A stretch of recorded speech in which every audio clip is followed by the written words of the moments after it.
All right, let's get into this. Hopefully, some of my folks come in, check in. All right, let's jump in. First things first. Welcome to CNN. I am your host, the underdog, Kirk Kennedy. Let's go in. On this channel, we take no part in the unfruitful works of darkness, but instead expose them. All right.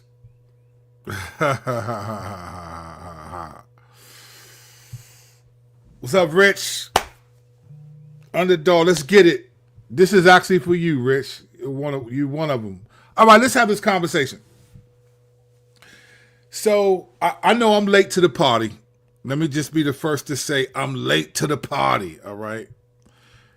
So 2 weeks ago, I was on Facebook. All right. I was on Facebook sooner than 2 weeks ago, but this happened 2 weeks ago. I was just scrolling and I started seeing all these people talking about toxic empathy.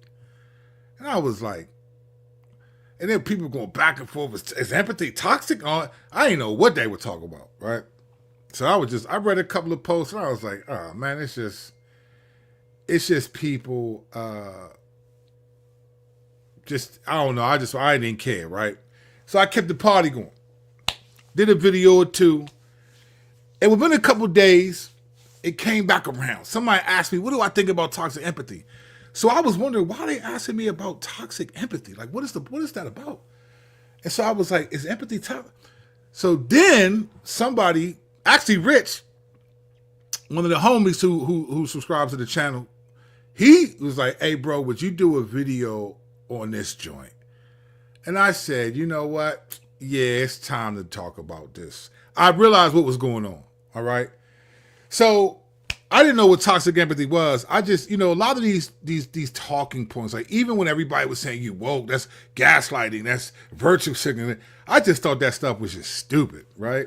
And so I typically don't jump into those things unless I feel like I need to. So I was like, I don't even care about toxic empathy. Then I found out it was a book. So it's a book by a conservative woman named Ali Beth Stuckey. She has the #1 Christian podcast. I think it's called Relatable. So I've been watching her develop for years. I haven't really watched, I don't follow her, but I've seen clips of her shows and different things and stuff like that. And I know people who, I have friends on the left and the right and people who follow them. So I knew who she was. And so I was like, okay. So I decided let me get the book on Audible. Let me get the book. So I thought, let me give it a fair. Let me get the book on Audible so I can just kind of listen to it and see what I think.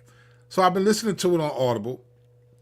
And then recently I decided to watch some podcasts or watch her talk about the book. I didn't know that she wrote the book 6 months ago. So the book dropped October 15th, 2024. And it's called Toxic Empathy. And here's essentially what the book is. This is how she would describe it. She says that the book is, each chapter is a lie that the progressive left tries to use empathy to manipulate people, particularly women, Christian women, to approve of things that would basically be sinful to them, especially if they're Christians. This is essentially what she would say. So she would call the book, so each chapter, I think the introduction of the first chapter is one, but then each chapter covers a woman's right to choose, obviously we know what that is, covers social justice, it covers love is love, it covers all the big main points of the left she talks about. And her point is essentially this, that she doesn't think all empathy is toxic, but she would say that this kind of empathy is toxic because it tries to get you to think about going against the grain of what you believe as a believer. And their whole thing is like, look, love is good, it's biblical, but love shouldn't be separated from truth. Like you don't separate love from truth. I've seen her at times in the media because she is a media person. And there are things that I think she says she's spot on, and then there are things I'm like, But as I listened to the book, I didn't finish it. So let me say I didn't finish the whole book. I don't think I needed to make this video because I'm not doing a full-on book review. But I listened to enough of it, and I watched her interview with a pastor, which we'll watch a little bit of that. And then I watched her interview, a YouTube short with an interview with someone else. And I've heard her speak enough about this that I get what she's saying. And so I want to give it a perspective because she calls empathy an emotionally manipulative tactic of the left, or a particular empathy. So let me be clear. She is not saying all empathy is toxic, but the kind of empathy that the left uses to promote progressive left ideas that she would declare are sinful, unhelpful, all these things, right? And they try to manipulate you, right? To make you think that there's no such thing as a biblical sexual ethic. Love is love. So you can't hate on people, people transitioning, all that whole thing. She's conservative. Those are her things, right? But I've heard her say emotionally manipulative tactic a lot. So I said, okay, this is her thing. All right. Having heard her talk a lot, I'm going to say a few things. And the first thing I have to say, I got to be honest. I have to be honest because that's what I try to do on this channel, whether people like it or not. I try to be honest. From the if I just look at what she's saying in terms of her argumentation and the issues that she's bringing up, I cannot say I disagree with her. I cannot say I disagree with her in the way she's defining empathy as from the left. I would say I think I can't disagree with her. I think the left, by left they mean politically, right? So Democrats and stuff. I think much of what she says about the way they consider what a woman is, a woman's right to choose, even some aspects of social justice. I don't think she's wrong. I cannot say, oh wow, she's wilding right now. I don't think she's wrong in that sense. All right. So the way she's describing it, but there are some concerns that I have, and that's to be honest. So this video, let me be clear. I think there are things that she says in each chapter of the book that I don't think believers can fully get behind it with a good conscience. So if you're being manipulated to think that there's no sexual ethic or that a woman has the right to unalive a person growing in them, I think she's right. I think she's right. I think it is an emotionally manipulative tactic. I think she's right.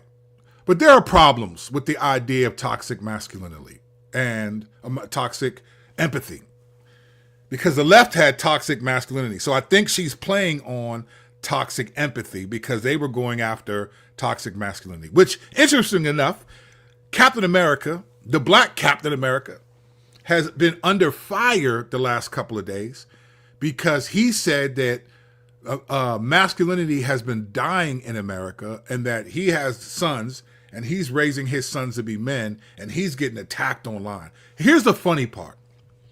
And you're going to see where I'm going with this when I explain this part. Here's the wild part about what he's saying. And he's getting attacked by people like, how dare you?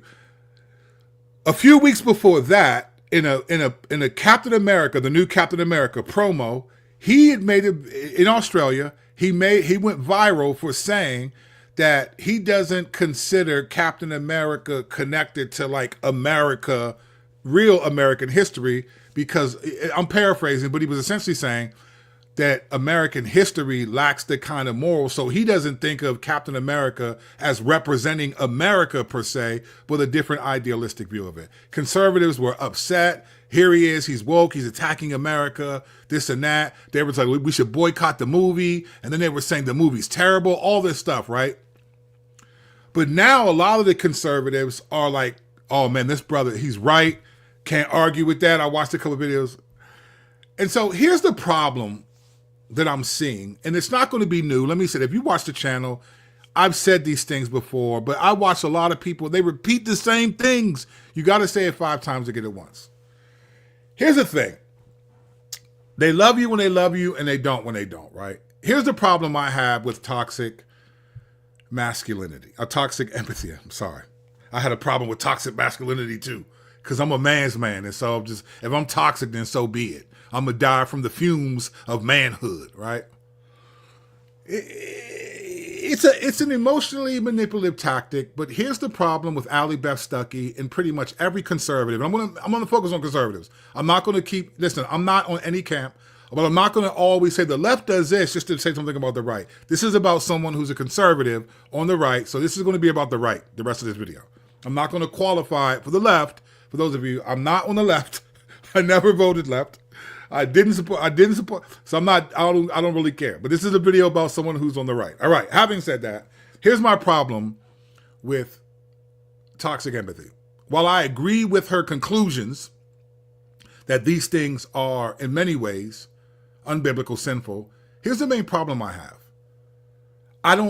Her logic in how she gets there, I don't agree with. And I don't think personally, I don't agree with all of it, and I don't think it's as biblical as she's saying. And let me explain what I mean by that. And this is something that I see on both the left and the right. There seems to be an inability to discern nuance.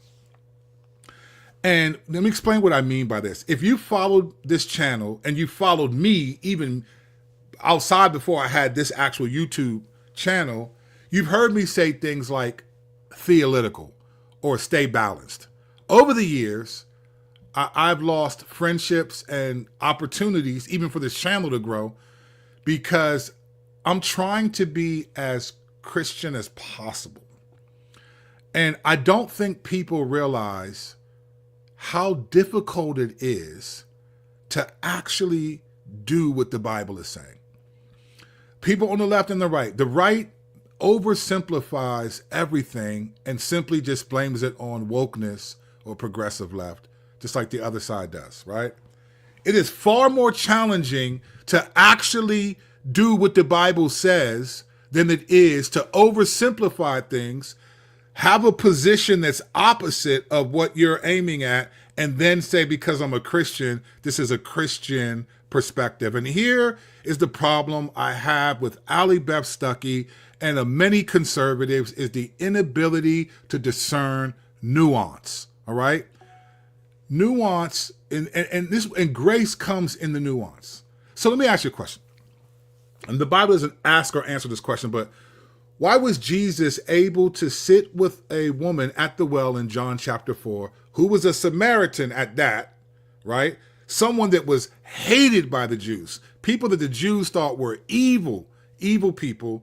Jesus is there with her. Not only is there a Jew-Samaritan issue, she's also, it's a man and a woman, but she's also like an adulterous woman. I mean, Jesus says, look, the man you with now is not your husband, and neither were the ones you had beforehand. So Jesus knows you're living a wicked, adulterous, sinful lifestyle, but he was still able to have a conversation with her and then eventually go down to Samaria for 2 days and preach the gospel, and people believed, okay? The problem I have with Ali Beth Stuckey and toxic empathy and other people is they genuinely feel like this is a Christian position, and on one level, they are true, but there's other things that they're missing, and the inability to discern nuance is one of them. So they'll make statements and they'll put everyone into the same category and not recognize, hey, you can actually be black, come from a neighborhood where police can be overly aggressive. Whether they're stressed out and need counseling themselves is a different issue. But you can have a worldview that is shaped on your experience that has nothing to do with the leftist media, and you can be right in terms of what you've experienced, just like these people can. The right can. And it's not, but you put everything into this big pot. So it got to the point where if you have any problems with anything that had to do with race, you were just woke, like as if somehow the civil rights legislation in the 60s ended all qualms or questions. And I don't get that. And what I mean is, if you're a believer, your job is to be about truth, right? Not political truth, but biblical truth. Your job is to be about truth vertically, not just truth horizontally. And this is, so I'm going to go deeper in what I mean, but I want to just set the stage for, this is the biggest problem I have. There's an inability to discern nuance, all right? Let me give you an example of what I mean, all right? In this interview, Allie Beth Stuckey is talking to a pastor, and she tells a story about a woman, okay? Tells a story about a woman. I want you to listen to what she says here. We're going to play a little bit of it, and then I want to show you another video where she says something else, just to give you the point of what I mean, all right? So here goes this video. She's talking to a pastor, and she's going to tell the story of a woman, and she tells a story in her book. Okay, can I tell a story that I hope will encourage pastors to show just the effect of telling the truth? Do it. So I tell this story in the book, and this is amazing. All the grace of God. This is not something I can take credit for. I got a message several months ago from a young woman named Daisy. She was actually in a PragerU documentary about detransitioning. She said, I didn't get to share this in the documentary just about my journey of faith, but actually when I identified as a man, she transitioned very young when she was a teenager in early 20s. She got a double mastectomy, really believed that she was going to be confident and assured and finally who she is as a young person because she struggled so much. She said, I was, progressive and I was so sure, or I thought I was so sure of what I believed. And then for some reason I started listening to conservative podcasts, not just me, but she was listening to Jordan Peterson and some other people. And she said, I would love to debate you in my head whenever I was listening to Relatable. But whenever you started talking about gender, for some reason, it was like my brain just shut down and I wasn't able to come up with a rebuttal. I was never able to defend myself or defend my choices when you were talking about it. And so long story short, she did end up detransitioning, praise God, and just accepting who she is as a woman. And now she's a beautiful young woman and she's married and she's a mom of two. But the truth is that she is still devastated by the choices that she made. She's public about this, so I'm not sharing any private information, but she talks about, she just had her second child, her daughter, and she can't breastfeed. And she desperately wants to, and she can't because of not only a decision that she made before her frontal lobe was even developed, but those in her life only had empathy. They only felt what she felt when she, as a teenager, said, I'm born in the wrong body. Please let me be a boy. I'll be happy then. Trust me, the people in her life just wanted her to be happy. They probably had good intentions and they probably felt a lot of empathy, but they were untethered from the truth. And every time you tell someone the truth, you are saving them potentially, if God chooses to use you in that way, from the devastation of sin. That's right, Ellie. Now, on the cheap seats, you can't really disagree with that, right? I don't agree with the trans community, and I don't agree with any of it. I would 100% stand with her. But she made this comment, she said this, that she is devastated over a decision that she made before her frontal lobe. It was very subtle, but she basically said she made a decision before her frontal lobe. Essentially this.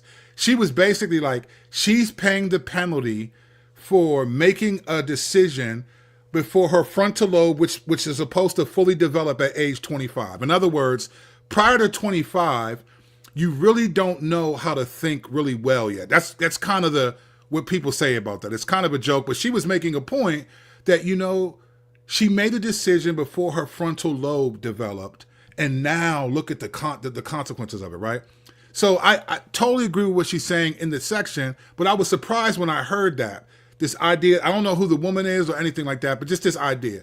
But then in a different video, she said something like this, right? This is a different video, and let's listen to this for a second.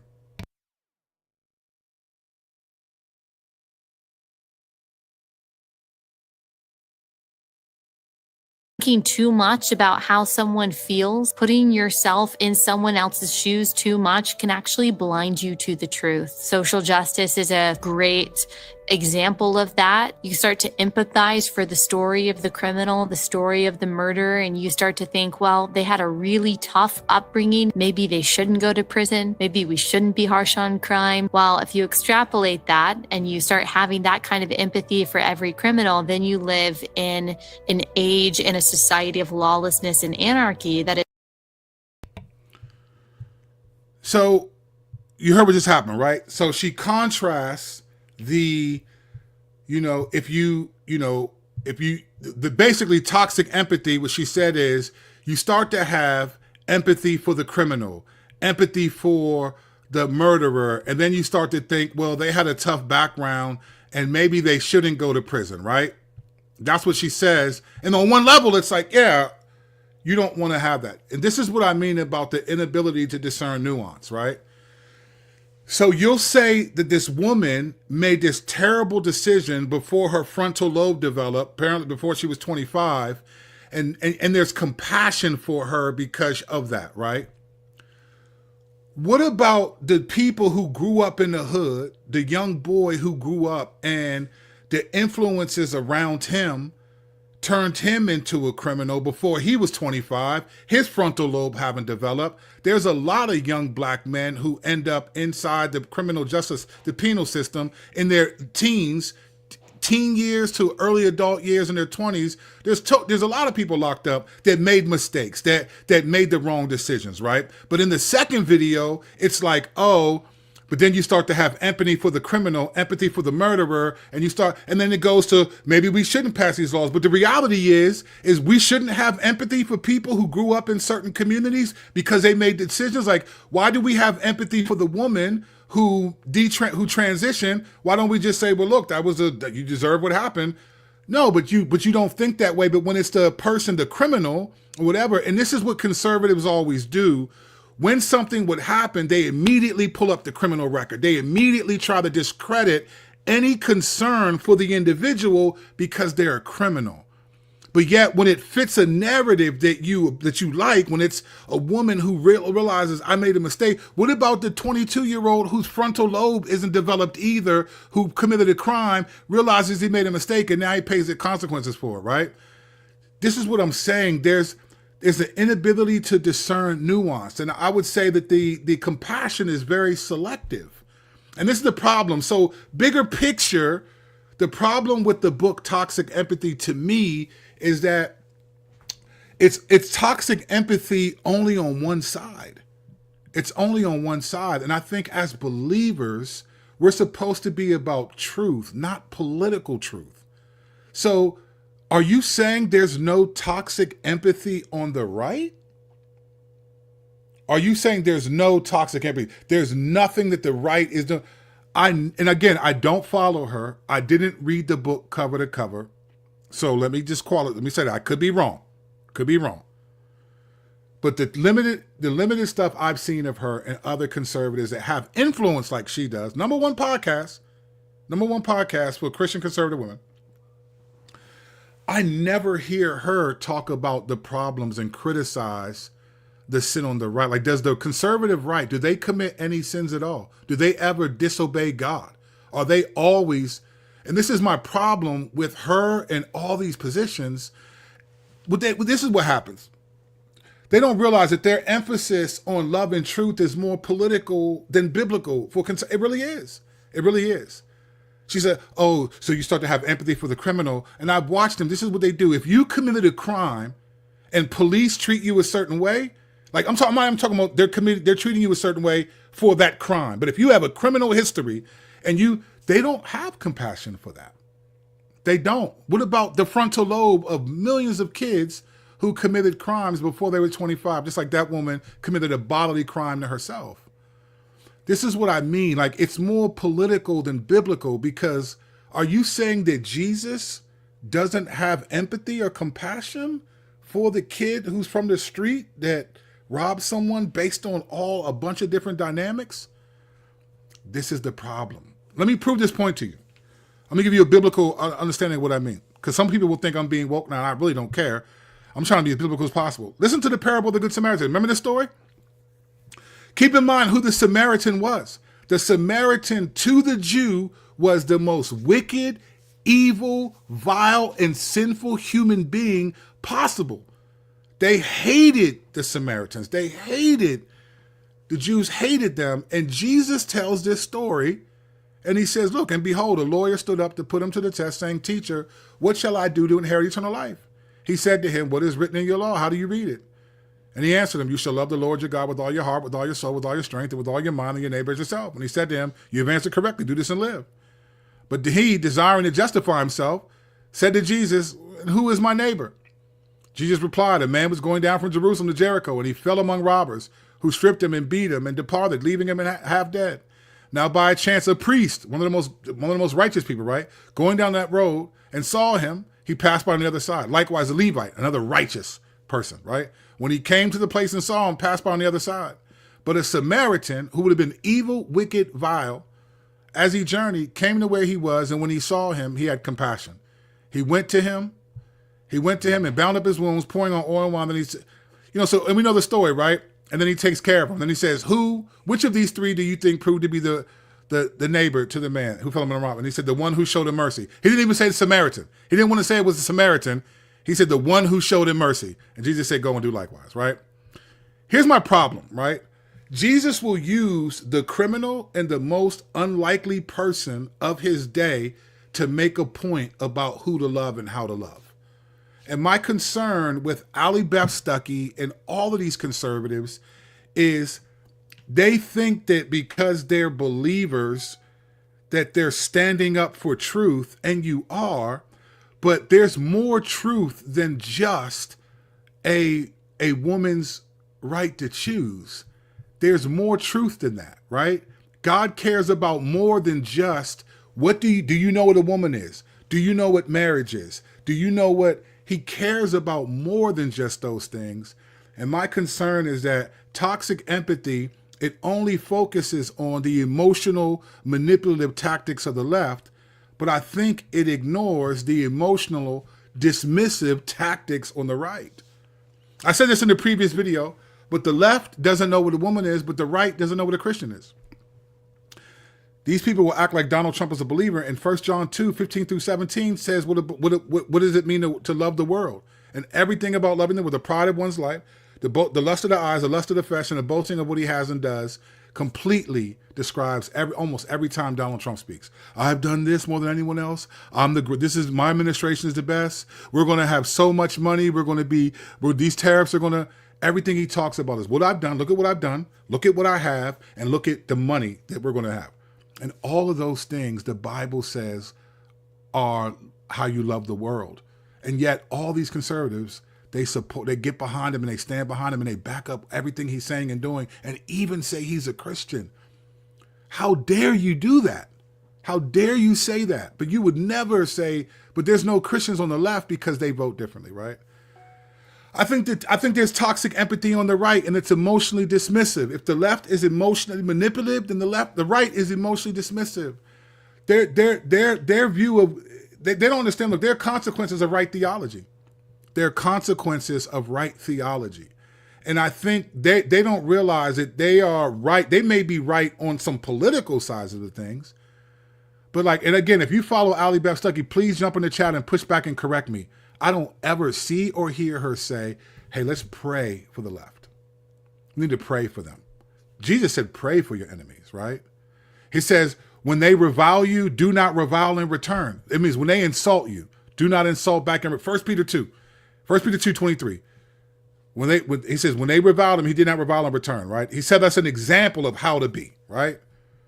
When Trump gave his speech the other night before Congress, this was one of the tweets that she put out while he was talking in his tweet. She said this, he's absolutely right. This is right after when Trump said, no matter what I do, the Democrats will never stand up and applaud, right? No matter what I say and do. They're just going to be mad, as if he wasn't insulting them and Biden. And don't get me wrong, there's much to insult about Joe Biden. But he made it seem like they're just haters. And it's like, no, you're attacking them in front of the whole world, and you want them to stand up and clap? Like, no one's going to do that, right? The right doesn't do that. They wouldn't do that. When Obama jabbed it, they didn't stand up and clap. They didn't either, right? And here's what she tweeted. He's absolutely right. No use in trying to make friends with the Dems. If they're going to be mad, no matter what, we may as well give them a reason.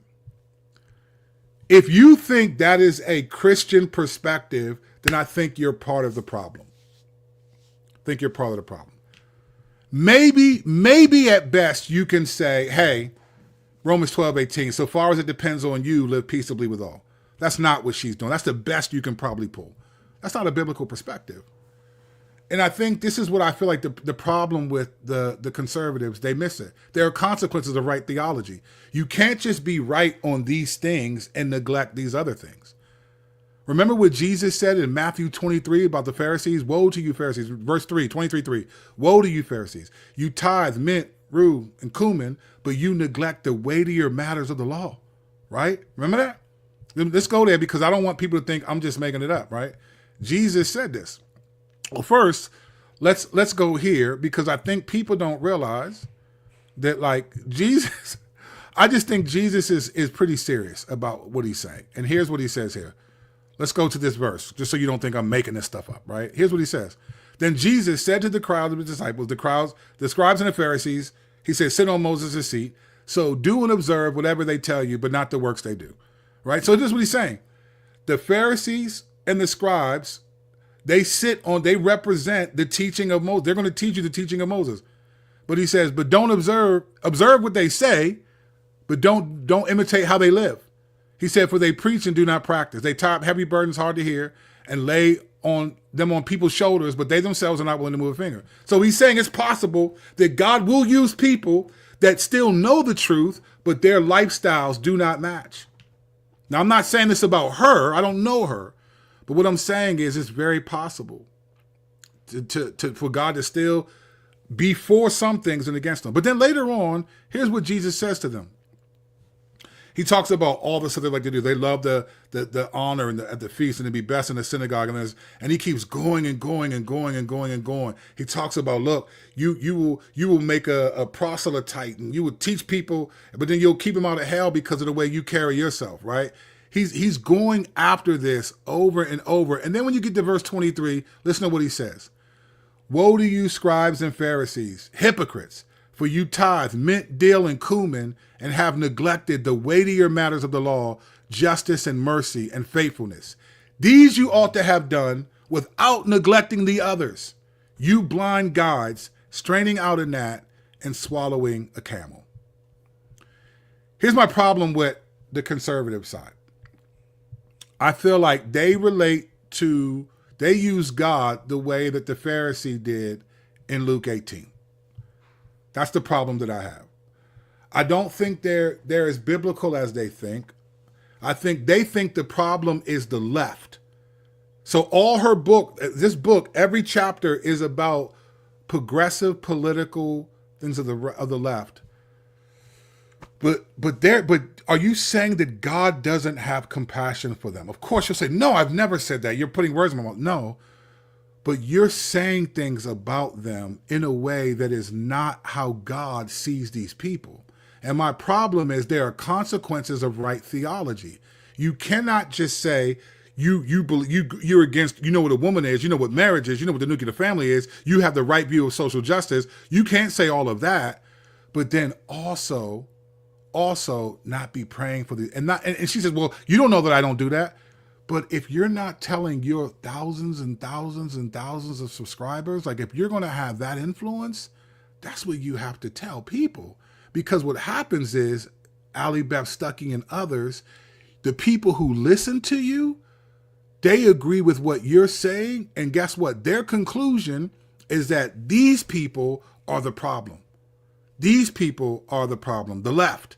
So if the left is the problem, then what's the solution? They'll say, well, Jesus. No, it's politics. It's political. The left is the problem, then the right is the solution. Because I don't hear her criticize the conservatives at all. None of them. Unless there's a conflict between Ben Shapiro and Candace Owens and they got to pick a side. And this is the problem that I have. It's theological, it's not biblical. Because biblical compassion sees the problem as opposing Satan, whom these people are under the jurisdiction of the devil, and God has compassion on them. And I just don't see that from them, these people at all. You just think it's the left, it's the left, it's the left, it's leftist policies, it's left, it's left, it's left. And if you're a Christian and we're representing God, are we saying that God says, yep, the problem is the left? Here's what I think God says about them. Look at verse 24. And the Lord, let's go back up to verse 20. So flee youthful passions and pursue righteousness, faith, love, and peace, along with those who call on the Lord from a pure heart. This is what he said: righteousness, faith, love, and peace. The conservatives think that love is only love when it's truth. And it's like, no. Truth, yeah, we want to be truthful, but truth isn't just loving isn't just standing on truth. It's more than that. And then he says, have nothing to do with foolish, ignorant controversies. You know that they breed quarrels. Then he says this, and the Lord's servant, now mainly I think talking about pastors because he's writing to Timothy, but he says the Lord's servant must not be quarrelsome, but kind to everyone, able to teach, patiently enduring evil, correcting his opponents with gentleness.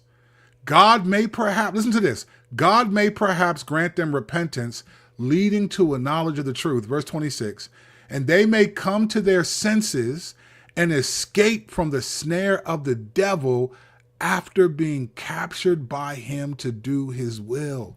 So here is God's perspective of the left, Mrs. Stuckey, that he wants to grant them repentance because they have been taken captive. They are in the snare of the devil. They've been captured by him to do his will. When you say someone's been captured, that's not I voluntarily submit. They are, from God's perspective, they've been captured. They can't see it. They need compassion. So the Lord's servant must not be quarrelsome. You're not winning people by calling them out and making it, well, okay, no use in trying to be nice to them. What are we talking about?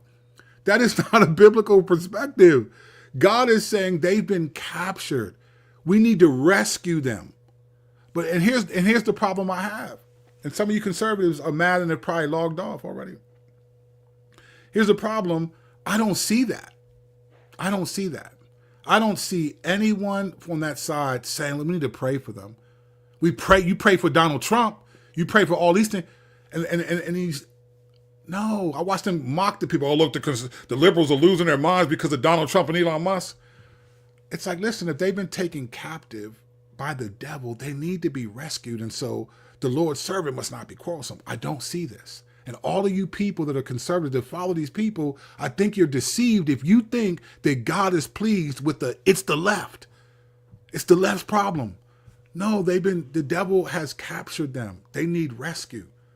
And they're not going to be rescued by basically what I think are self-righteous Christians who have empathy and compassion towards the issues that they care about. You know, the story of the girl that was I have compassion. She made a mistake before her frontal lobe existed. But then you'll pull up the criminal record of all these people whose frontal lobes hadn't developed either. Where's the compassion towards them? Forget empathy. Where is just loving your neighbor in that sense? That's the beautiful thing about Jesus. Like Jesus could tell the adulterous woman, I'm not here to condemn you, but go and sin no more. But these people, you write books, your podcast, they just condemn what people do instead of recognizing, hey, they're not the enemy. We have an enemy. Christians do not take the idea that spiritual warfare is a real thing. Jesus came to overthrow the works of the devil. That's 1 John 4. In Genesis 3, he said to Satan, she's going to have an offspring. It's going to crush your offspring. It was it. It's a war. Jesus said in John 12, now the rule of this world will be cast out. Now this world will be judged. And when I am lifted up, I will draw all people to myself. So he said, first, the ruler of this world will be cast out. And when I'm lifted up on the cross, I will draw all men to myself. There just doesn't this doesn't exist in the conservative mind, hardly. And when I say that, I'm overgeneralizing. I get that. Every conservative doesn't think this way. I'm making a point to make the point. If you qualify everything, you don't say anything. I just think I think there's a selective compassion and empathy. And it's based on your politics. So with Anthony Mackie, Captain America, oh, he's woke saying this about America. Oh, but I'm with him. The masculinity is gone. It's just, that's how you choose. It's favoritism. That's not biblical. If it's biblical, you should be able to say, hey, my side is wrong too. These people aren't honoring the Lord. You think conservatives, because they care about the nuclear family, the definition of a woman and a woman's right to choose, that's what makes them Christian?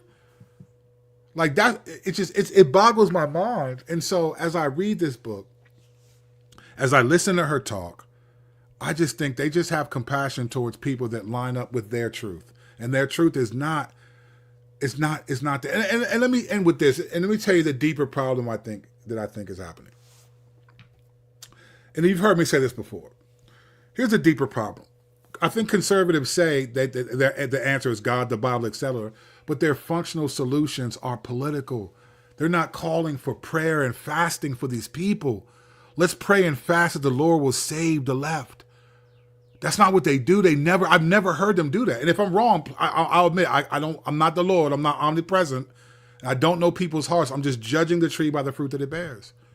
I never hear this. Like, where is that at? How did Jesus say, Father, forgive them, for they know not what they do, to the Roman soldiers? I don't think that was their first day crucifying anyone. Jesus understood and had compassion because he knew they're lost. They don't get what they're doing. And yet we treat people whom God says are captured by the devil as if they know what they're doing and they're intentional, and we have no category of compassion for the spiritual component, for the spiritual situation these people are in. And when we don't have that compassion, we put ourselves in that same spiritual situation and don't even know it. I'm not questioning her belief in the Lord. I'm questioning that this is the point. I think conservatives use God the way the Pharisee did in Luke 18. This is what I see them do all the time. They say this. Here's a parable. You know this parable, Luke 18. And he told this parable to some who trusted in themselves that they were righteous and treated others with contempt. I mean, this is what I think she does often. And I'm sorry, this is just the fruit that it bears. I don't know her. I'm sure she loves Jesus. I'm sure she's a great wife and a great mom, a solid Christian. But the fruit that it bears that I see, and what I see in a lot of conservatives, and again, the left does too, but this is a conservative thing now. I'm not talking about them. The left is not in office right now. They're not in office. I had a lot to say about Joe Biden and the left. He's not in office. This is conservatives. And he says this. He tells a story. 2 men went up to the temple to pray, one a Pharisee and the other tax collector. The Pharisee, standing by himself, prayed, thus, God, I thank you that I'm not like other men, extortioners, unjust, adulterers, or even like this tax collector. I fast twice a week. I give tithes of all I get. If I'm being honest, and again, I don't know these people. They could be godlier than me, godlier than I have many flaws. I'm not saying, oh, I'm holier than thou. But you judge a tree by the fruit that it bears. That's what they do. They make their living off of judging a tree by the fruit that it bears. But listen to what he says. I'm glad I'm not like these people. This is what it sounds like to me. It sounds like, well, I'm glad because I know what a woman is. I know what social justice is. This is not biblical. This is not truth. We have to be in truth. But truth isn't only about those things. Truth. What did Paul say? If I know all mysteries and could speak all the tongues of angels and I have love, I lack nothing. They'll say, well, I am loving. I disagree. I disagree. And maybe you are. That I don't know you enough to know that you are, but I disagree from publicly. I don't see that. If you want to show you're loving, then do what Jesus did. Pray for these people. Why do you revile when they're reviled against you? Why do you say stuff like this? Like, yeah, well, might as well give the Dems a reason to be mad. Why would you say that? Jesus never did that. Jesus didn't even talk sometimes when they were accusing him. This is what I mean. I feel like a lot of conservatives treat the left the way the Pharisee is treating the tax collector. God, I'm glad I'm not like them. And as much as they will say they're concerned for pastors and people who are showing empathy towards the left to try to, I think there's equal concern for those same pastors who think that, oh, the left is the problem, rather than they are ensnared and captured by the devil. Like God wants to rescue them, so he doesn't want us to be quarrelsome. And you think you think this post would win anyone? And again, you catch me in the wrong moment. My sin could be exposed too. So this isn't holier than thou. But what Democrat, what person on the left would read this post from one of the most well-known conservative Christian women out there and would be like, yep, I want to have the faith that she has. I am compelled by her love for me. If they're going to be mad no matter what, we might as well give them a reason. See, no one wants to say that because they don't call each other out. They pat each other on the back because I think they relate to the left the way that the Pharisee relates to the tax collector. I'm glad I don't do those things. But here's the rest of the story. Remember what God said? The verse said, but the tax collector, standing far off, would not even lift his eyes up to heaven, but beat his breast, saying, God, be merciful to me, a sinner. Then he says, I tell you, this man, the tax collector, went down to his house justified rather than the other. For everyone who exalts himself will be humble, but the one who humbles himself will be exalted. This is what I think. And again, as always, you can feel free to disagree. My concern is that I feel like many of the right, they relate to the left. And this is a lot of people. I'm sure they mean well, but I think they're very self-righteous. And they think because they don't have the same sin issues that the left does, that they're somehow better. And you're not. I do not think that these people demonstrate love at all. Now, here's what I'm not saying. I am not saying love is not to push back and challenge these ideas. Absolutely not. But can you, like the Pharisees, you tithe mint, rue, and cumin, so you got that part right. You're not giving into those things. But what about mercy and faithfulness and justice? What about leading your followers to pray and making sure that people know? And maybe she does this. If she does this, praise God. I'll eat my words like it's a slice of pizza, as if I need pizza. But the reality is, like, I never hear them say that. I don't. And don't get me wrong. Maybe I caught her in the moment. She was frustrated. I get it. I've done that. I've seen it that way. But I've watched these people for years. I don't see it. It is a us versus them mentality. And that is not the Christian worldview. The left is not the battlefield. They're the mission field. And you don't win them just by forcing policies. You don't win them by forcing morality. You win them by showing compassion. Jesus, by loving them in a way that's consistent with what Jesus did. Love isn't rude. I think Ali Beth Stuckey can be very rude when talking about the left. Love is patient. It's kind. It doesn't insist on its own way. 100%. So toxic empathy, yeah, I agree with her premise, her conclusions in many ways. I think she's right. I think the left is trying to manipulate love and hijacking even the terms like love is love. Man, please. I get it. But the reality is, though, she and other conservatives treat them like their enemies. Well, they treat us like that. But what did 1 Peter 2 say, though? 1 Peter 2 does not say, hey, this is the problem. This is why I said they're just theological. Because so much of a lot of people, they justify sinful attitudes and actions by how they're treated. That's what they do. If they're treated a certain way, well, we don't give them something, just give them something to be mad about then.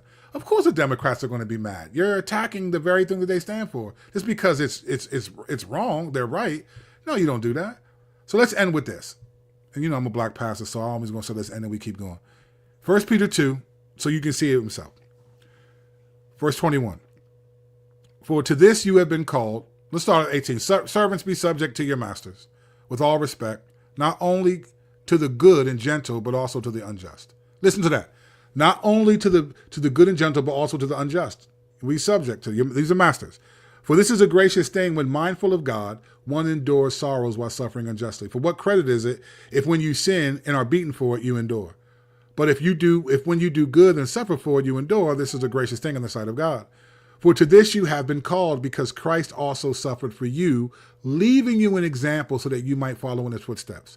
He committed no sin, neither was deceit found in his mouth. When he was reviled, he did not revile in return. You know what reviled means? The Greek word for it means to be insulted, to be slandered. That's what it means.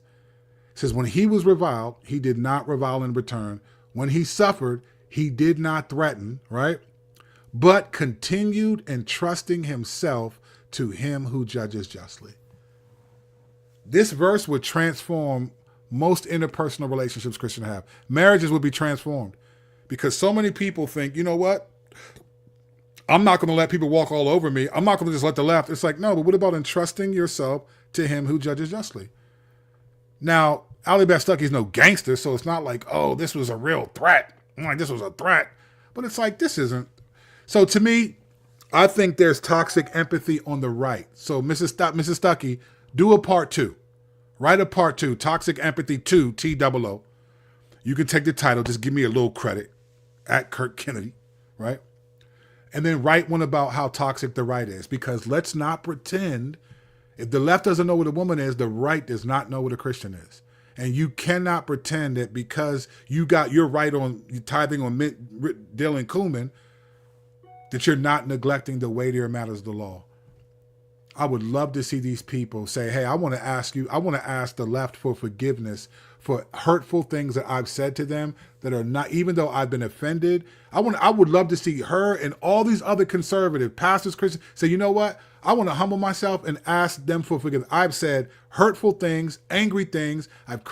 Because I was offended at the things that are happening in the nation, but I need to honor the Lord in the way that I relate to these people. And I haven't loved them in the way that I thought loving them is tough love and truth. And I don't think that that's biblical. You would not. What if your husband said, I'm going to love you by giving you tough truth all the time? You would be in marriage counseling. You would not give your kids tough love and truth because you wouldn't have a bad relationship with them. You would have a bad relationship with them. But when it's political, when you're theological, your morality often comes from the political side. So it's my enemies are those who oppose me politically. Biblically, my enemy is Satan, demons, and the impact they have on humanity. And they have taken some of these people whom God died on the cross for. They're captive.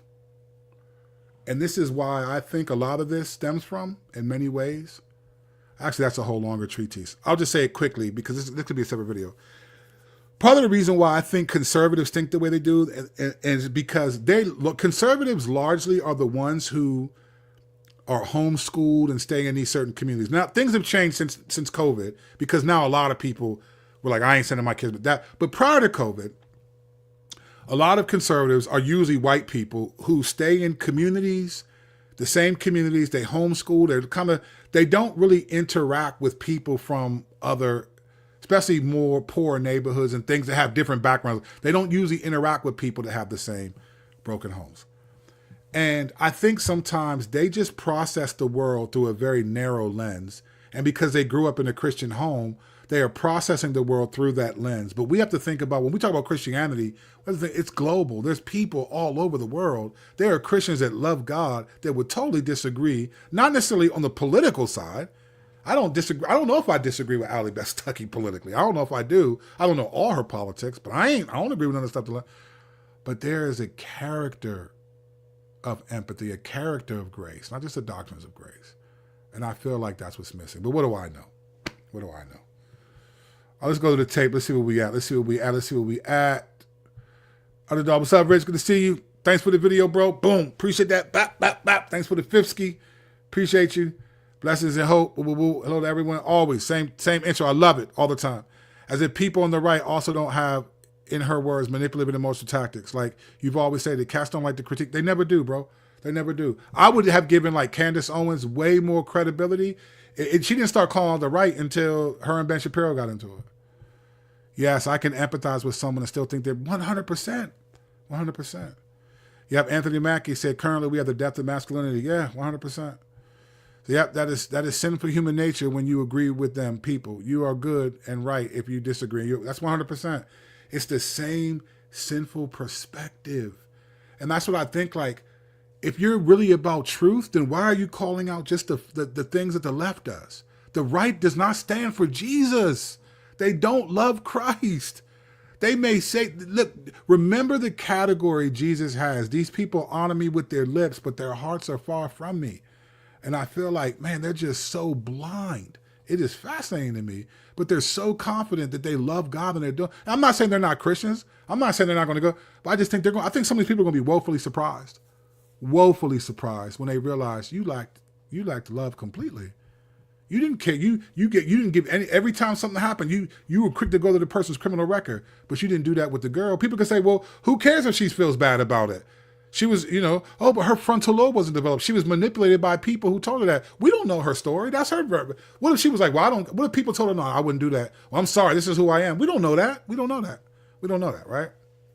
People like Allie Beth Stuckey are so triggered by how terms like justice, empathy, and have been incorrectly hijacked. They throw 100%, brother.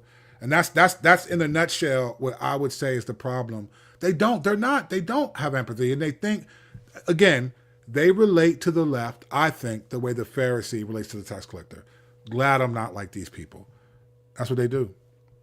They blind in that area, not remembering we were all criminals. 100%, bro. I mean, imagine if Jesus was like, look, I'm only going to, whoever's on the side of truth, that would nobody be saved.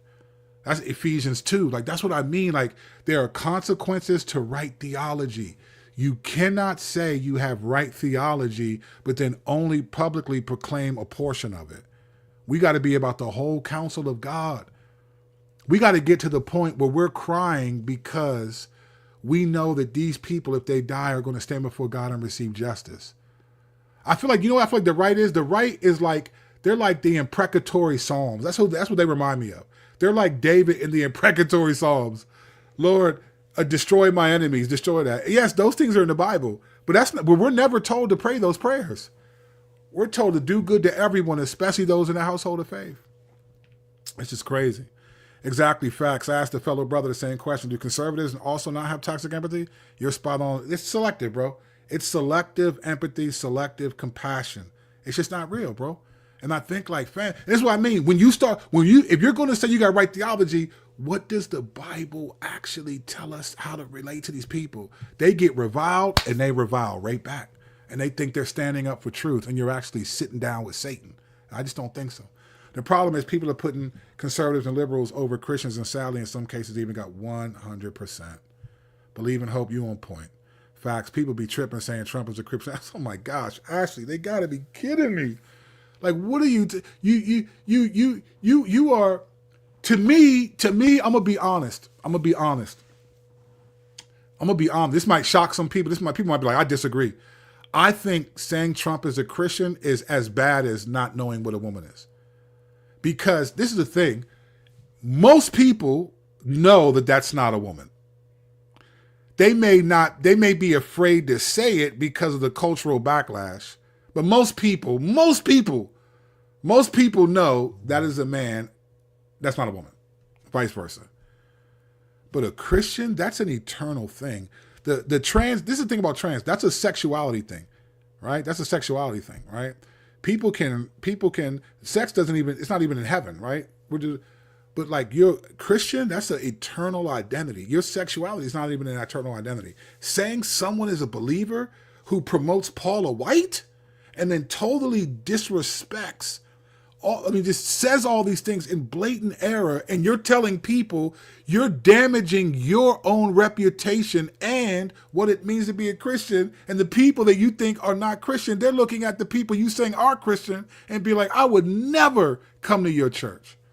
Never come to your church. You got to be kidding me. And that's the problem. It's all theological. They're going to war with the wrong people. She conflates political conservatism with what is biblical. That's what it is. You just can't. You can't do that. Greetings, gang. Way late. Melody, good to see you. Alyssa, Renee, woo, convicted word. I see myself. Look, we all have been there, Alyssa. I just taught this at my church yesterday. The last 2 weeks I taught from this passage. So it's in my mind. I failed miserably in doing that. And the Lord has convicted me over the years, which is why I've been like, hey, I got to stay balanced. People were like, oh, you're just trying to be neutral politically. No, I meant stay balanced morally. I wasn't talking about politically. I'm talking about morally. You cooking, bro. Appreciate that, Rich. I appreciate you, bro. Yes, we are all fallible and flawed. I have to let the Lord check me on self-righteousness too. It's important to stay humble and realistic about who we are. Really, Melody, that's all I'm asking. Like, I don't disagree with I don't disagree with what she's saying about toxic empathy in terms of progressive left policies. I don't disagree. But I never hear her say, well, here's how the right is toxic. It's almost like and this is why for me, I think the underlying issue with theological Christians, which I would consider her one, is fear of man. You're so bold against the political opposition. But again, I don't watch her videos. I could be wrong. If I'm wrong, I will make a video about how wrong I was. But I never see these people. Truth is truth. If you think Jesus is going to attack the left, but not the right, and act like I just think you're woefully. Well, I've never said it. You're putting words in my mouth. I ain't saying you said it. But the fruit but what you do say demonstrates an allegiance to the left. And I think it's a fear of man. Same with Candace Owens. Oh, she's fierce. She doesn't care about nothing. She does that. But I never saw her criticize the right. You cannot, and you say you're a Christian. You can't do that. If you're a Christian, we are to expose the deeds of darkness, right? If you're a Christian, We take no part and we expose them. If you're telling me there are no unfruitful works of darkness on the right, then you're actually proving my point. You're actually proving it.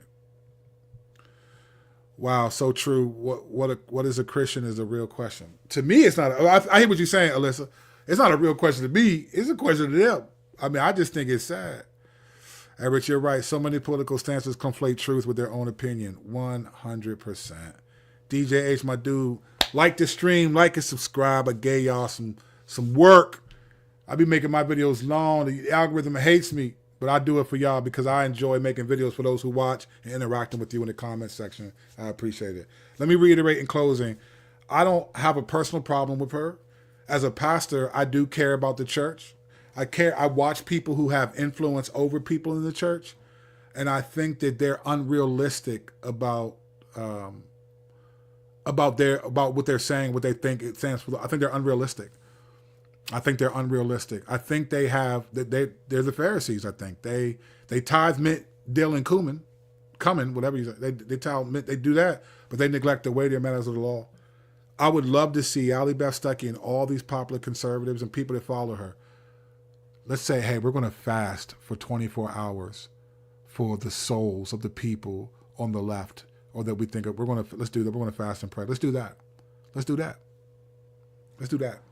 fast and pray for that. Let's do it. If I say it, people ain't going to do it because ain't nobody tripping, but you have the influence. You have thousands of women that listen to you that want to pray.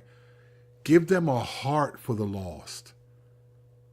You're trying to take the heart from them. You're supposed to give them your heart. Like, they're not the battlefield. They're the mission field. And that's the problem I have. So I think her empathy is actually toxic. Your simplifying of deep ideas, doctrines is greatly appreciated. Thank you so much. I appreciate that. I try to keep it simple. I'm a simpleton myself. I try to keep it simple. Yes, sir. Like, share, subscribe to the Dope Channel. I appreciate y'all. Thank you. Man, I got so much to talk about. I got a lot to talk about. But if I did it, it'd be a 5-hour stream. Then I'd lose subscribers all day. But I appreciate y'all. Thank you. Thanks for the super chats. Thanks for the people who hit me on the back end, on Cash App, and all that stuff. I appreciate you. Thank you. I seriously do. Y'all don't have to do none of that. Grace and peace. We'll see y'all probably tomorrow.